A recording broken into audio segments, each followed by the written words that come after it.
Hi, I'm Tinny from Mini Bull Design, and today I'm just going to sit here and reminisce about the old days. Haven't done that for a while, and I kind of been thinking about the old days back when I used to sell on eBay and stuff when I first started doing alcohol stoves.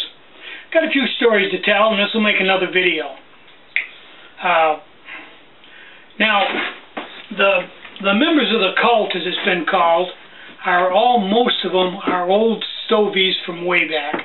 And they remember alcohol stoves back when nobody sold them really. There was a few on eBay. And I remember actually back then, if you built an alcohol stove and tried to sell it on eBay, you'd get a bunch of feedback from people really upset, saying that you were ripping off people because anybody could make one. I remember those days. That was a long time ago. That was probably 2004, 2005. Anyway, the stove I started out selling, this is a good story. The stove I started out selling on eBay was an open top stove. It was a lot like the one that Anti-Gravity Gear still sells today, I believe. Open top, side jet, and it was pressed together with epoxy and pressed together, and then had a piece of not duct tape, but aluminum high temperature tape around it to hold it together in case the epoxy didn't hold. Believe it or not, Anti-Gravity Gear, George Andrews, I think that's his name, still sells that stove. So anyway, I was selling that on eBay, and for like $4. And long story short, it pretty much killed the sales for George Andrews, who used to sell them on his website for, I can't remember what he sold them for. I'm going to say 12, but maybe it was less than that. Anyway, he hooked up with me, and we kicked it around, and he and I are a lot alike. George Andrews and I think alike. We were both building stoves, and at the time, people were calling me Tin Man, which upset him because that was his trail name. So he emailed me and he said, you know, could you change your name because people are getting you mixed up with me. And long story short, you've killed my sales. So we kicked it around for a while, and I told him that, and this was a long time ago, that I'd like to build stoves for him. So after kicking it around, I started building the Anti-Gravity Gear stoves and shipping them to him. Well, it didn't work out. He had different ideas than I did, and that's just about the time that I flipped over to the hot roll crimp, and it wasn't a proven design, and he didn't want the hot roll crimp because he didn't really know the durability of it. Turns out it was the better way to go. But so anyway, we parted company, and I went back to selling on eBay and eventually started my website. Now, when I was on the website, I went from that stove, I called it the Mini Bowl, the open top. I was looking at Don Johnson's Photon, and I decided to go to a pressurized stove, which I call a Trek. And that was a kickoff from Don Johnson's Photon, which was a really radical stove at the design at the time. So I started building the Trek, which was a pressurized stove side burner. And I sold that for a while. And the first ones I sold didn't have a rivet nut in them. They just had a 3/16 hole in them. Most of the stoves did back then that you filled. Now, if you filled it up right away, and as soon as you filled it up, you lit it, you were fine. But the problem was, if you filled it up, and it was a warm day, and then you stood around for 2 or 3 minutes and talked before you lit it, it would build up vapors inside, and they'd come out the fill hole. And when you lit it, it would flash into the fill hole and blow the stove apart. So pressurized stoves got a reputation for blowing up. Well, after figuring out what the problem was, I went to a rivet nut in the Trek, and it was still just a pressurized stove side burner with a rivet nut and thumb screw in it. Then people started going to the beer can pots, and the flame pattern on the Trek was too big. It went up the side of the pot. So I decided to go to a top burner. So the Trek turned into a top burner with a rivet nut and thumb screw, which turned out in the end to be the Atomic. And what I did was, at that point in time, I stumbled onto the wick thing. When I went from the Trek to the Atomic, I took the Atomic and wound it with the wick, more wick than I ever needed. And then from the white wick up, I painted it fire engine red. So, boy, that was an immediate hit. People started buying that left and right. And it was, I sold so many of those that I put them in the lathe and taped off the wick and spray painted them to get the red, top and bottom. I sold so many of them that the paint would build up in the lathe, and every few months I'd have to take a chisel and chisel it off because it would build up and start hitting on stuff. Now, at that same time, or I think maybe a little while after the Atomic, I'm really not clear on it, I went back into YouTube and checked, and YouTube doesn't go back far enough because I think I started putting videos on YouTube in 2007.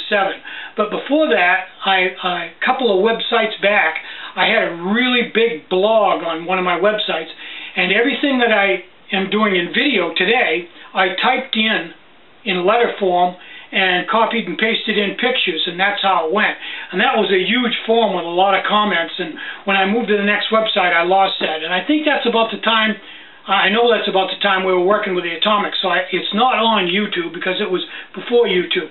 But the point I wanted to make was, at that same time, and you can go to Original Penny Stove, just Google that in, Original Penny Stove, and go to the Penny Stove website, and see the original penny stove that was around back then. It was made out of 2 Heineken cans, not 2 soda cans. It was nothing like the Atomic.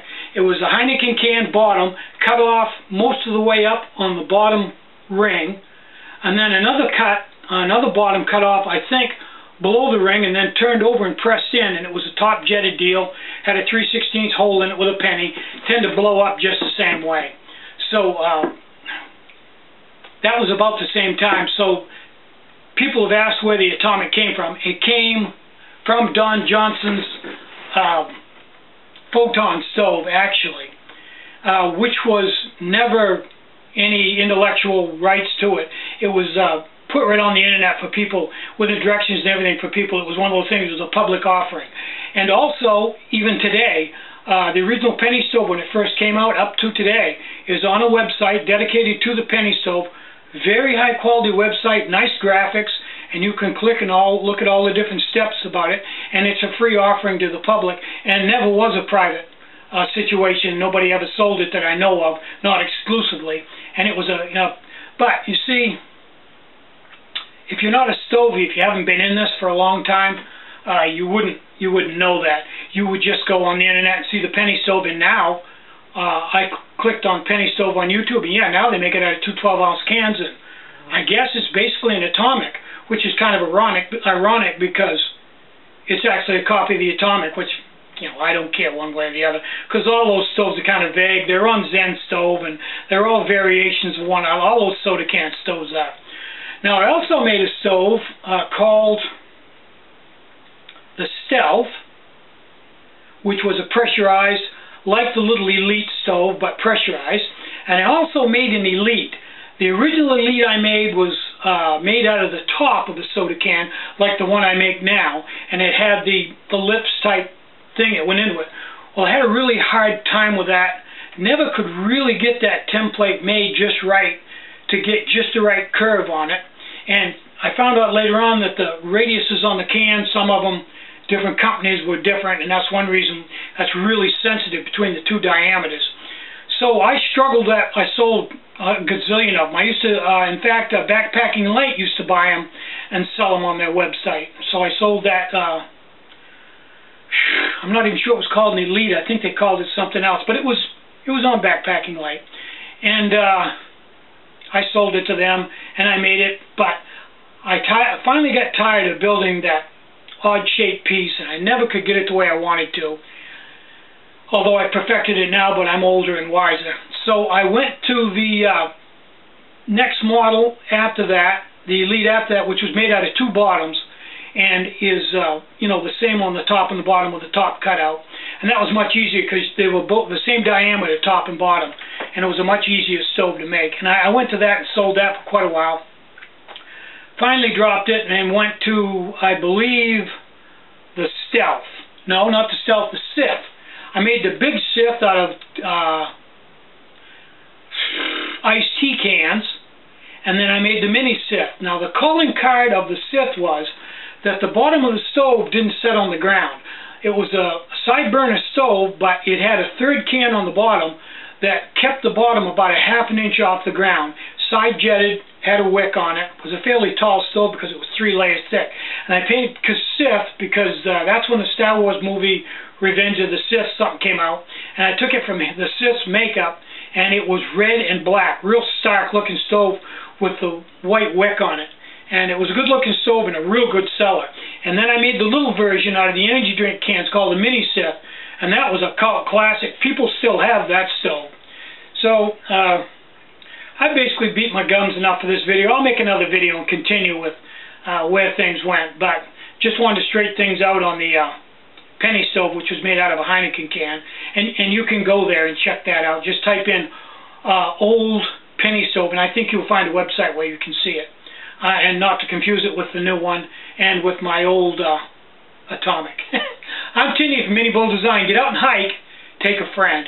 Enjoy the great outdoors, and more important than anything, be nice, leave no trace, have a really great day. Bye-bye.